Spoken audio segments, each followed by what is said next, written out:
বৃদ্ধা অবস্থায় সুখী থাকতে হলে অবশ্যই পালন করুন। সাদা লবণ খাওয়া বা ব্যবহার পুরোপুরি বন্ধ করে দিন। এক জায়গায় সন্দক লবণ ব্যবহার করুন। রাতে খাবার খাওয়ার পর বা সকালে ব্রেকফাস্ট করার আগে পর্যন্ত 400 থেকে 500 অবশ্যই হাঁটাচলা করুন। সাদা লবণ, সাদা চিনি, সাদা ময়দা হলো 3টি সাদা বিষ, তাই এর ব্যবহার যতটা সম্ভব কম করে করুন। রাতের খাবারের দই, রাজমা বা ভাত একদম নেবেন না।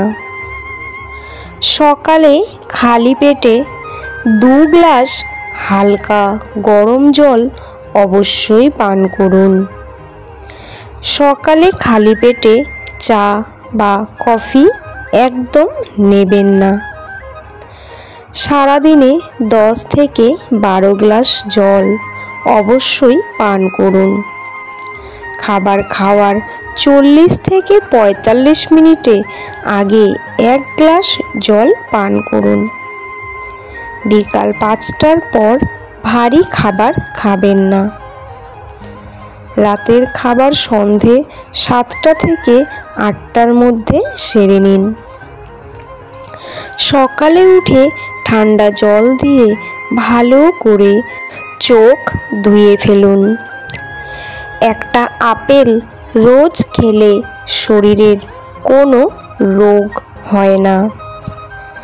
একটা তুলসীর পাতা রোজ সেবন করলে ক্যান্সার জাতীয় রোগ থেকে মুক্তি পাওয়া যায়। 1 গ্লাস লেবুর জল রোজ পান করলে কখনো মোটা পা আসে না।